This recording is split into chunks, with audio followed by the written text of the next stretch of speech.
war degdeg ah daawadayaal sarkaal sare oo ka tirsanaa ciidamadii Somaliland oo u goostay dhinaca maamulka waqooyi bari isaga oo wata gaadiid dagaal iyo sidoo kale ciidamo uu hogaaminayay. haddaba daawadayaal muuqaalka waxaan idinkugu soo gudbinayaa sida aad shaashada dhinacayga ka aragtaan warbixin faahfaahsan oo ku saabsan sarkaal magaciisa lagu sheegay Ashtako kaas oo ka goostay ciidamadii Somaliland isaga oo waliba wata gaadiid dagaal iyo askarna isu dhiibay dhinaca maamulka waqooyi bari. haddaba maxay tahay xogta arrintaasi barnaamijkan ayaan daawadayaal idinkugu soo gudbinayaa. sidoo kale daawadayaal qodobada kale ee aad barnaamijka ku daawan doontaan waxaa qayb ka noqonaya dowladda Soomaaliya oo maanta cusboonaysiisay heshiisyo waaweyn oo ay la gashay Turkiga. munaasabad ka dhacday magaalada Muqdisho oo uu ra'iisul wasaare Xamse Cabdi Barre ka qayb galay oo ay dowladda Soomaaliya si weyn u muujisay sida ay ugu kalsoon tahay taageerada Turkiga. haddaba ma la dhihi karaa madaxweyne Xasan Sheekh Maxamuud dowladda uu hogaamiyo boqolkiiba boqol Turkida ayay isu dhiibtay iyada oo dhinaca kale doodka xijisay dalalkii Carbeed ee muddada ka dhex shaqeynayay arrimaha siyaasadda ee Soomaaliya. sidoo kale daawadayaal barnaamijka waxaan idinkugu soo gudbinayaa wararkii ugu dambeeyay xilligan siyaasadda Soomaaliya meesha ay wax marayaan dhaqdhaqaaqa 24 saac ee ugu dambeeyay oo aynu ismoogeyn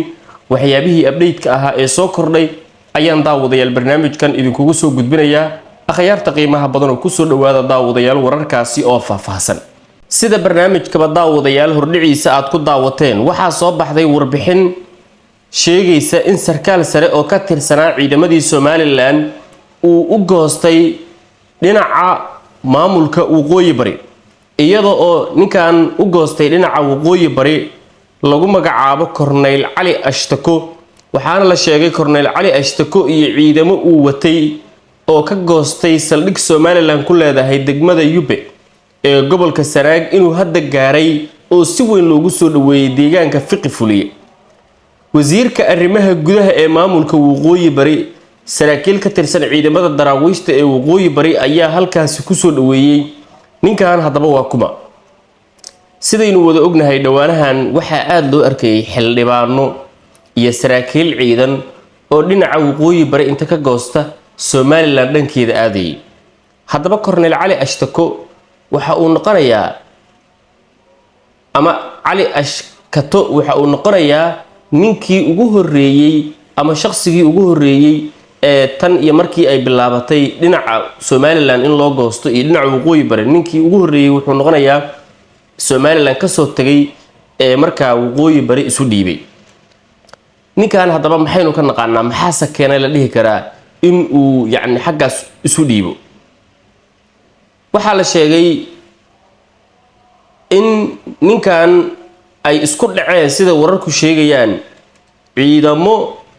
joogay Somaliland waliba saraakiishii hogaaminayay ciidamadaas. taasina ay keentay in shaqadii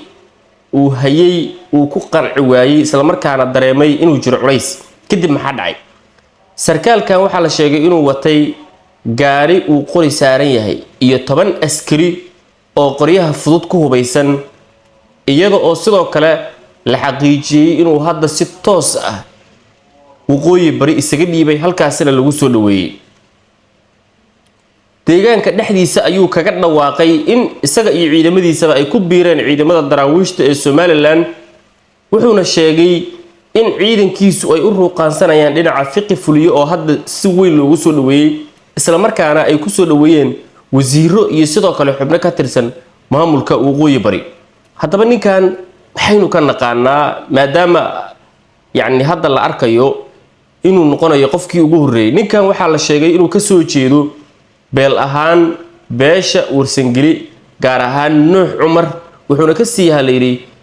Jibriil Axmed wuxuuna ka sii yahay reer Fiqi. marka warkaas waa la xaqiijiyay inuu Corneyl Cali Ashkato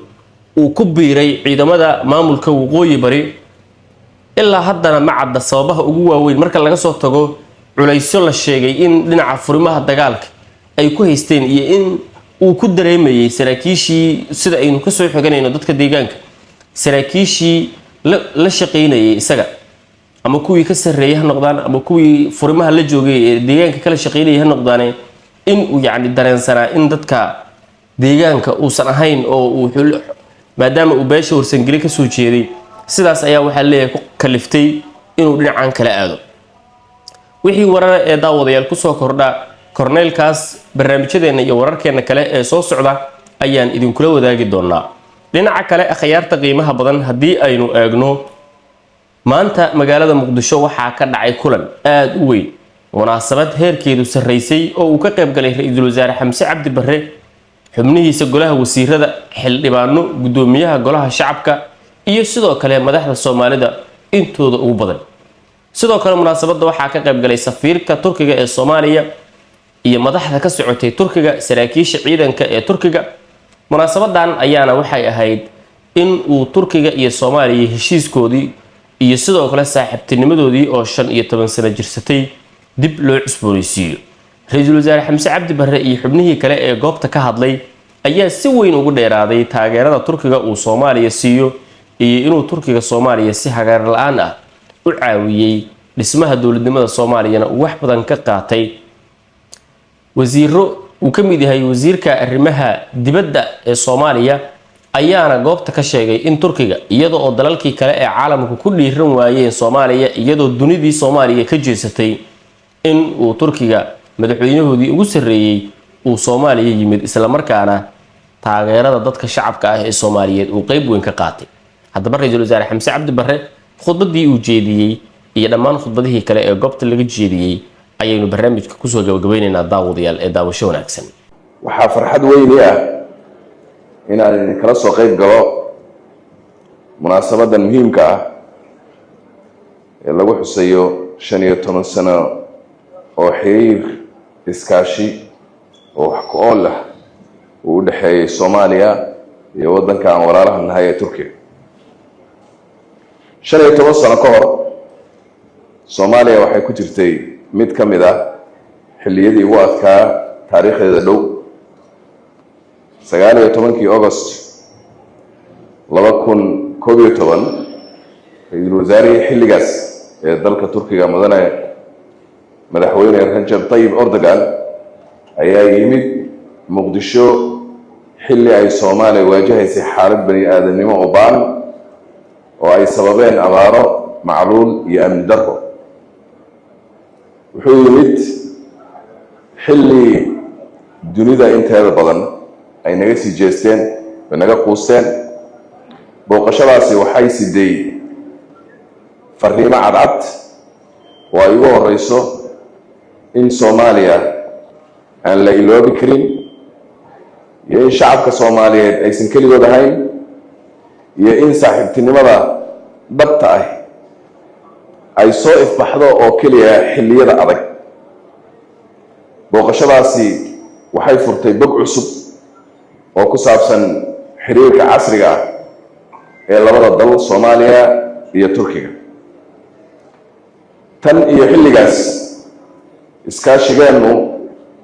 wuxuu ka soo gudbay garab istaag bani aadamnimo wuxuuna isu bedelay iskaashi ballaaran oo istiraatiiji ah oo taabanaya dhinacyada horumarka, waxbarashada, caafimaadka, kaabayaasha dhaqaalaha, amniga, diblomaasiyadda, ganacsiga, maalgashiga iyo xiriirka tooska ah ee labada shacab. balse wuxuu xuskan maanta dabcan ma baara oo keliya inaan xusno taariikhdaas iyada ee la soo dhaafay, balse wuxuu daaran yahay in aan u bedelno inaan u dabaaldegno guulihii iskaashiga iyo inaan bogaadino dadka iyo hay-adaha dhisay iskaashigaas iyo sidoo kale in aan isla qaadanno dhammaanteen horumarinta iskaashigaas mustaqbalka. markii ay Soomaaliya u baahnayd gargaar bani aadamnimo walaalaheena Turkiga wayna garab istaageen. markii ay Soomaaliya u baahnayd cunto, biyo, caafimaad, gurmad degdeg ah Turkiga wayna garab istaageen. markii ay Soomaaliya bilowday dib u dhiska hay-adaha dowladda Turkiga wayna garab istaageen. markii aan bilownay dib u habaynta hay-adaha amniga Turkiga waxay noqotay saaxiib la isku halayn karo oo gacan weyn ka geysta tababarka horumarinta iyo qalabaynta ciidamadeena amniga markii aan u baahanay kaabayaal dhaqaale iyo isku xirnaan connectivity shirkadaha iyo hay-adaha Turkiga waxay qayb ka noqdeen dib u dhiska Soomaaliya markii ay Soomaaliya u baahnayd taageero diblomaasiyadeed iyo garab istaag caalami ah Turkiga waxay noqotay walaal na garab taagan oo aan naga tagin taasi waa sababta ay u tahay in faa'iidada dhabta ah ee iskaashigan lagu cabiro numbers ama tiro kaliya iskaashiyada qaar waxaa lagu cabiri karaa nambaro qaarna waxaa lagu cabiraa mashaariic laakiin iskaashiga ugu qotada dheer waxaa lagu cabiraa isbeddelka nolosha dadka hay-adaha iyo rajo soo celinta taasi waa tilmaanta iskaashiga u dhaxeeya Soomaaliya iyo Turkiga mid ka mid ah maalgelinta ugu muhiimsan ama ugu saameynta badan ee ay Turkigu ku sameeyaan Soomaaliya waa maalgelinta dadka kumanaan arday oo Soomaaliyeed ayaa wax ku bartay dalka Turkiga waxayna dalka ku soo laabteen ayagoo ah dhakhaatiir injineero macallimiin aqoon-yahano ganacsato shaqaale dawladeed iyo xirfadlayaal kala duwan qaar ka mid ah ka qaybgalayaasha munaasabadan oo aan tiro yarayn ayaa maanta ka mid ah dadkaasi waxayna caddayn u yihiin in waxbarashadu aysan ahayn oo keliya aqoon la isdhaafsado waxbarashadu waxay dhistaa xiriir jiilal badan sii jira waxaana doonaynaa in aan sii xoojinno iskaashiga oo la helo deeqo waxbarasho oo badan cilmi baaris badan iskaashi jaamacadeed oo badan isdhaafsi aqoonta tiknoolajiyadda iyo fursado badan oo ay dhalinyarada Soomaaliyeed ku bartaan kuna hal abuuraan sababtoo ah iskaashiga ugu xooggan waa midka dhalinyarada siinaya sababta ay mustaqbalka u aaminayaan mudanayaal iyo marwooyin walaalayaal waa inaan sidoo kale garwaaqsanaa isbeddelka weyn ee Soomaaliya ay ku tallaabsatay Soomaaliyada 2026 ma aha Soomaaliyadii 2011 waxaan soo marnay waddo adag waxaan soo qaadnay jid dheer ciidamadeena amniga ayagoo taageero ballaaran ka helaya shacabka Soomaaliyeed waxay xoreeyeen dhulal badan oo ay kooxaha argagixisadu gacanta ku hayeen goobihii ay cabsidu ka talin jirtay maanta waxaa ka dulbabanaya calankeena buluuga dugsiyadii ayaa dib loo furay suuqyo ayaa furmay bulshadii ayaa heshay adeegyadii asaasiga ah isla markaana Soomaaliya waxay gaartay horumarro muhiim ah oo dhinacyada dhaqaalaha bulshada iyo diblomaasiyadda ah waxaan dhamaystirnay geedi socodkii deyn cafinta waxaan ku biirnay bulshada bariga Afrika waxaan ka gudubnay cunaqabatayntii hubka ee muddada dheer Soomaaliya saarnayd waxaana naloo doortay golaha ammaanka ee qaramada midoobay annagoo bishii January ee sanadkan 2026 qabanay guddoonka golaha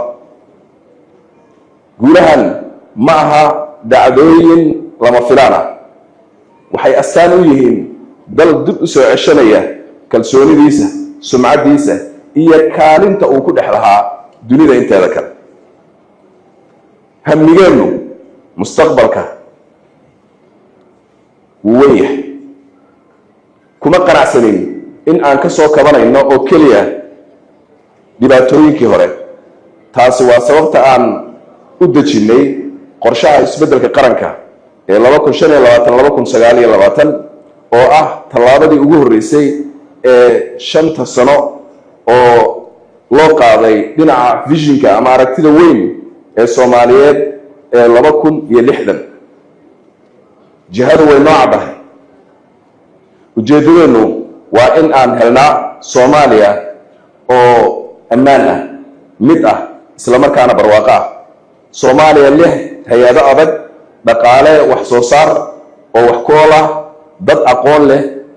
oo awoodna u leh inay u adkaystaan isbeddelka cimilada waxaan ka guuraynaa maaraynta dhibaatooyinka waxaana u guuraynaa horumar waara oo fog waxaana ka guuraynaa sidoo kale ku tiirsanaanta waxaana u guuraynaa isku filaansho waara halkaas waxaa iiga muuqda doorkii hore ka sii weyn oo iskaashi oo dhex mari doona haddii alla idmo Soomaaliya iyo dowladda walaalaha ee Turkiga iskaashi ku dhisan dheef wadaag iyo barwaaqo wadaag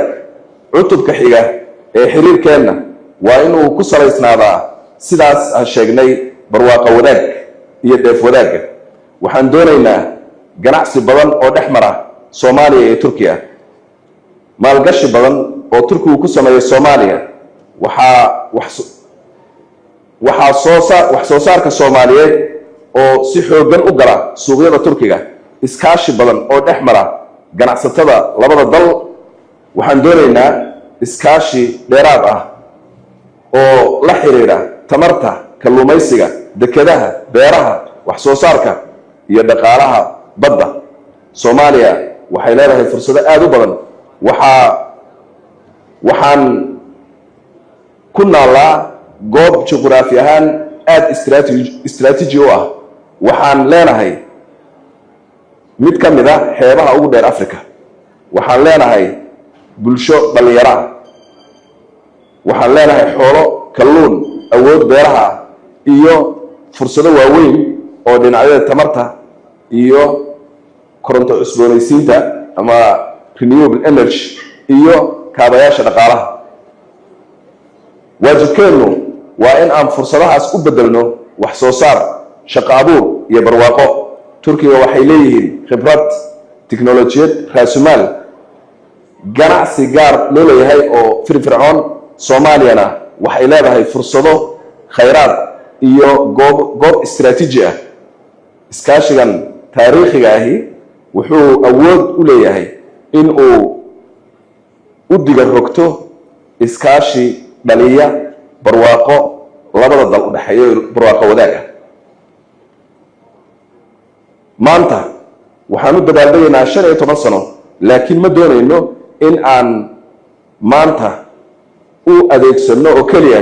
dib u milicsiga wixii tagay waxaan doonaynaa in aan hiigsano fursadaha mustaqbalka waxaan doonaynaa inaan aragno ganacsato Soomaaliyeed oo badan oo ganacsi la sameynaysa ganacsatada Turkiga jaamacado Soomaaliyeed iyo kuwa Turkiga oo iskaashi xooggan leh waa in aan aragno cilmi baarayaal Soomaaliyeed iyo kuwa Turki ah oo si wada jir ah u soo bandhigaya xalal cusub oo cilmiyeysan in maalgashi badan lagu sameeyo tiknoolajiyadda iyo hal abuurka mudanayaal iyo marwooyin walaalayaal Turkiga kaliya ma ahayn ma aysan bixin gargaar Turkiga waxay bixisay garab istaag dhab ah garab istaagu wuxuu dhalay kalsooniduna waxay dhashay iskaashiguna wuxuu dhalay natiijooyin la arko oo muuqda anigoo ku hadlaya magaca dowladda federaalka Soomaaliya iyo shacabka Soomaaliyeed waxaan walaalaheena Turkiga leeyahay eray aad u fudud laakiin miisaan iyo micno ballaaran xambaarsan waxaan leeyahay walaalayaal waad mahadsantihiin waxaad ku mahadsantihiin in aad timaadeen xilligii Soomaaliya ay u baahnayd ay idin baahnayd waxaad ku mahadsantihiin in aad rumaysantihiin ama aad rumayseen shacabka Soomaaliyeed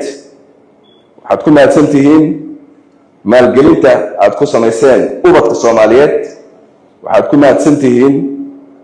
taageerada aad siiseen hay'adaha dalkeena waxaad ku mahadsantihiin in aad na garab istaagteen sanadihii adkaa waad ku mahadsantihiin in aad weli rumaysantihiin Soomaaliya aan maanta dhisayno waxaan bogaadinayaa